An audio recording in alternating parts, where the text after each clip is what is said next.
I'm going to take the liberty, Sadhguru, to do what I normally do on my television show, which is a rapid fire round.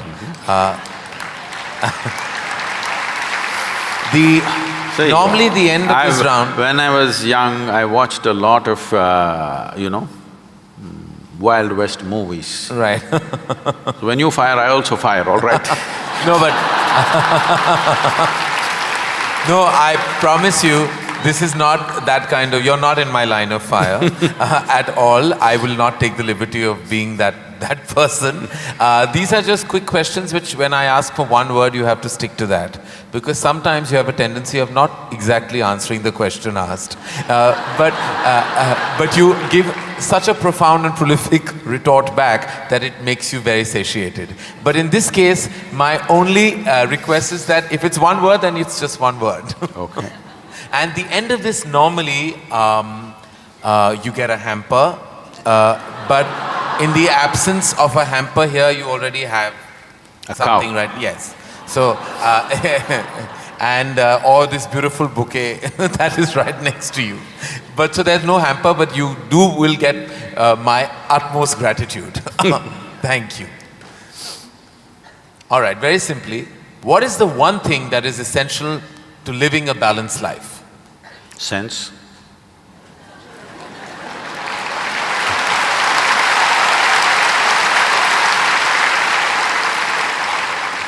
What is the one thing we must absolutely do away with in order to lead a balanced life? Senselessness. Yes.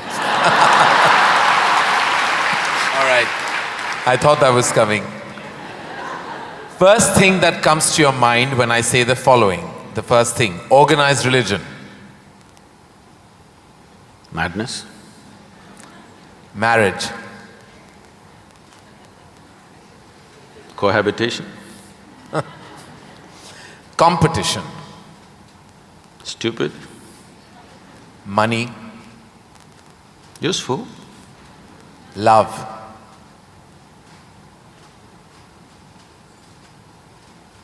Can I say a sentence? Yes. I will allow that.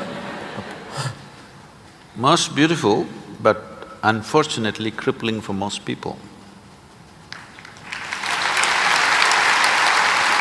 If I can little elaborate that, see, if something unpleasant cripples you, something nasty cripples you, it's acceptable.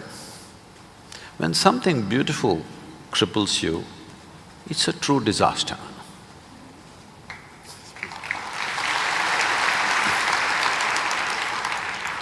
If you could ask one person, alive or dead, one question, who would you ask and what would that be?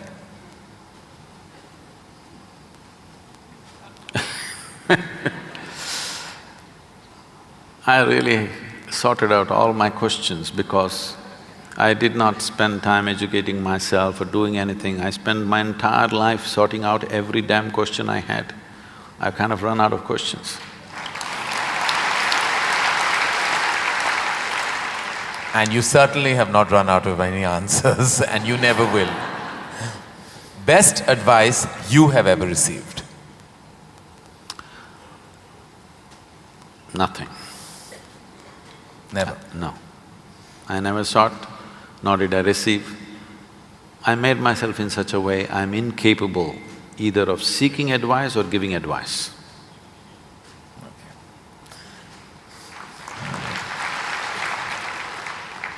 In an imaginary, completely hypothetical situation, if you had a day off with no commitments, no responsibilities, what would you spend the day doing? Oh, there are a lot of things, this can't be one word. No, it's not one word.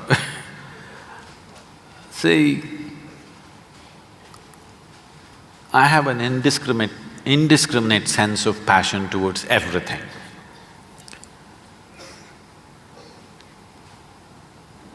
There were lots and lots of things I did at one time, but these days, time is not allowing me to do that, so generally if I have little time, all I do is play golf.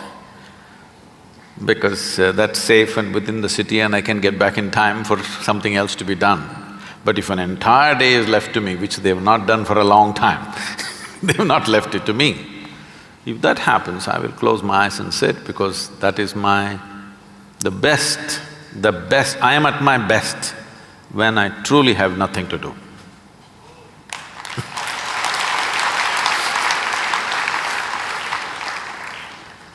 What is one thing you'd like people to remember about you at the end of your life? They must live so wonderfully that they don't even remember me.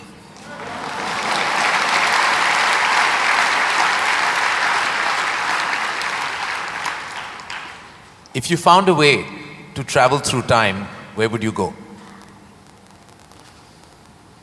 I'm kind of done with all those things. Your universe visited already, you have visas for every part of this ecosystem. If we can do some slow fire, Yeah. because that's a question with many ramifications. This, for example, traveling in the world, we jetted around and now we want to travel to the Mars, we want to travel to another place. And now that's not enough, we want to travel into the past and future. All this longing is again exploratory in nature. Whether you go on vacation to Maldives or you want to go to Mars, it is fundamentally exploratory. Maybe you're also thinking of relaxation and pleasure and whatever, but essentially it's exploratory, otherwise why can't you do it here? It's something that you want to do, you want to touch another place. This longing is there in the human being only as long as the life that you are remains in a seed form. That is, it did not sprout and blossom. This happened when Adi Yogi was expounding the science of yoga and talking about the nature of the cosmos, how it's related to your individual self and what you can do with it. Then the seven sages who were with him, they asked, what is the nature of this cosmos? How big is it? Where does it begin? Where does it end? So he laughed and said, your entire cosmos, I can pack it into your mustard seed. Because your ideas of time and space are essentially because you're living within the framework of your intellect. If you cross that dimension, then there is no such thing as time and space. Everything is here and now. So, traveling through time, space, no, it means nothing to me, because it's difficult to express, difficult to articulate. If I sound little… I have a reputation of being very logical, but if I sound illogical or silly to you, you can blame it on my jet lag. I just come from United States after 6 weeks, so you can say maybe he was jet lagged, that's why Sadhguru is saying something silly. But I'm fine. I'm saying this because you can't fit the universe into your silly little logic. Today's human being is too overly enamored with their own logic that they're missing the entire life. The gamut of phenomena that's happening in the existence is missed because the only way you can accept anything is it has to fit in to the square hole of your logic. Anything that doesn't fit into your logic, you will reject. In this, you rejected the entire cosmos. In this, you have rejected the magic of life. You have become a slave of logic and completely missing the magic of life. So, this time, space, all this stuff is because intellectually you're trying to dissect the universe and try to understand this. Tell me, if you sit here, suppose you're very joyful, do you see, you will not know how the day passed off. And if you're depressed, do you see the day won't pass? So time is a consequence of the miserable nature of human existence. If you are truly blissed out and ecstatic, you wouldn't know what is a day, what is a year, what is a lifetime, you wouldn't know. There have been times I sat down, I didn't realize, I thought it's 5 minutes, but people gathered around and started molesting my feet. Because in their understanding, I sat there for many days or whatever. This idea of time and space is a very convoluted idea simply because people are stuck in the framework of their logic. My work, my fundamental work is to take people beyond the framework of logic into the true magic of existence, our own existence. But it takes a lot of time.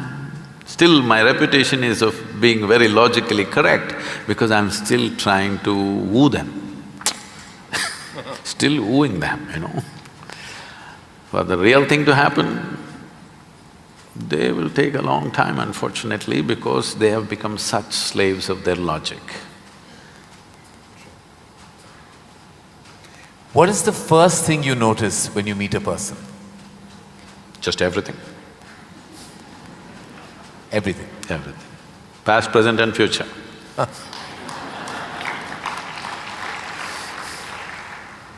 Is it more important to do what you love or love what you're doing? One word or more? The choice is entirely yours. See, if you are an intelligent person, you will try to do what you love most. But if you're a genius, you will do just what is needed.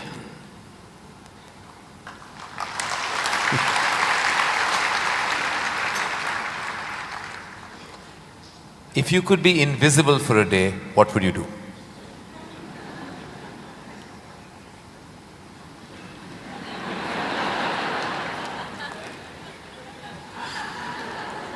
You wouldn't know?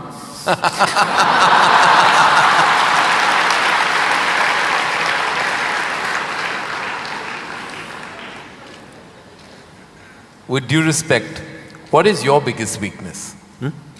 Biggest? What is your biggest weakness? See, what normally people treat as weakness in their lives. Okay, let me give a normal answer. Why? Why am I going into all this? Already you said I'm what? What is the word? Sashayed.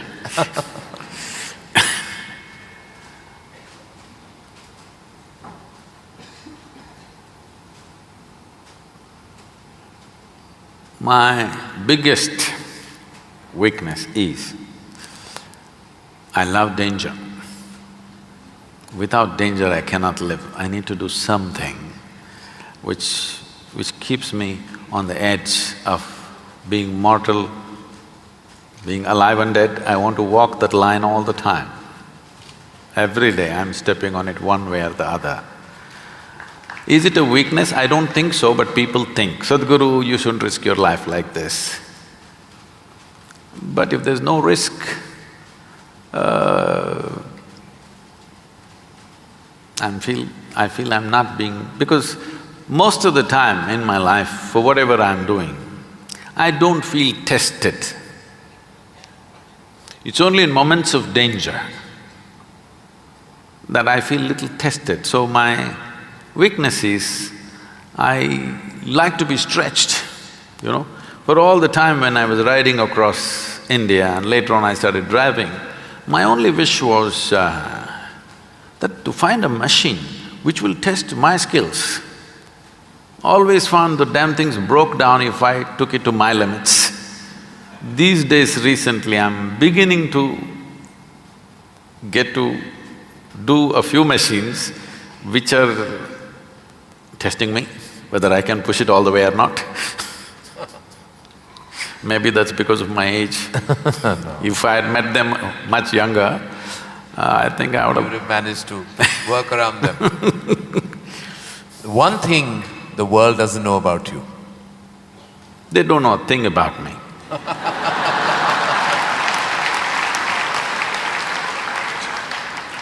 That's a fact. And the one thing you wish you could change about yourself? Oh, I never looked at that. I could speak Hindi. No, I'm sorry, Marathi.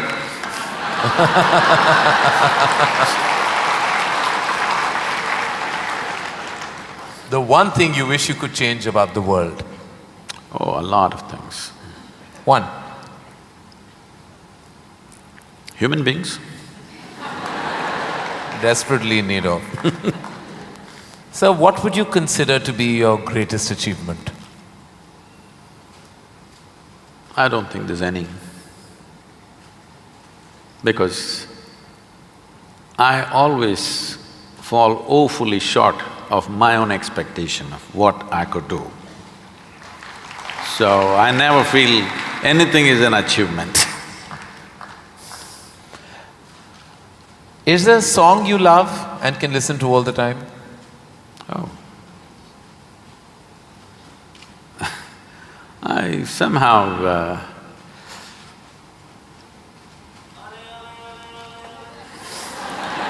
now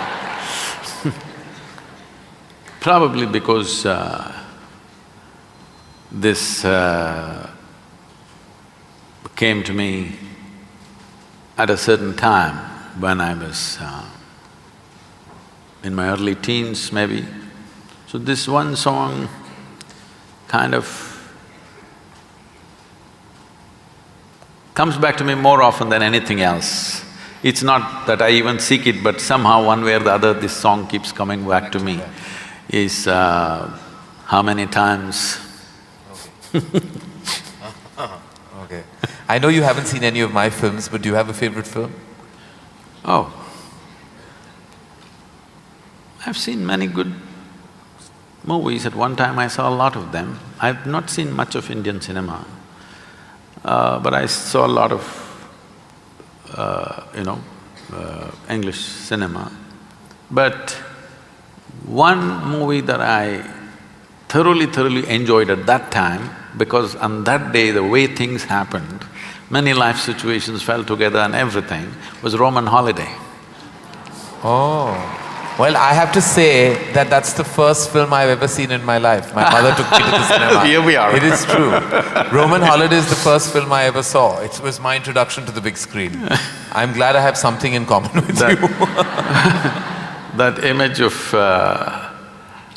Audrey and Gregory Peck is somehow just stayed with me. Wonderful. It was probably my age. Yeah. Oh, it must have been. Something you enjoy doing and wish you had more time for? I wish I had more time, because I made myself like this, that there is nothing that I enjoy or do not enjoy. I make sure I enjoy everything that I do, including simply sitting quietly or talking to somebody or doing whatever, because my activity is not limited to one area, so many things. If you did not enjoy everything that you do and do not do, you will go insane trying to manage so many things. But I will not go insane, because I enjoy being alive. Activities, anything is okay. Everything I do, I enjoy. Small things, big things, every kind of thing. Most profound things and silly things, I enjoy thoroughly. Should us all. Lastly, in a biopic made on you, who would play you? But who would make a biopic first of all? No, there would be lots of interested people. Maybe you should animate. I don't think you would want that. Well, that is the end of the rapid fire, and you totally deserve the hamper that doesn't exist on this platform. But it's a virtual hamper that I've given to you with my love, gratitude and deepest amount of respect. Thank you. Thank you.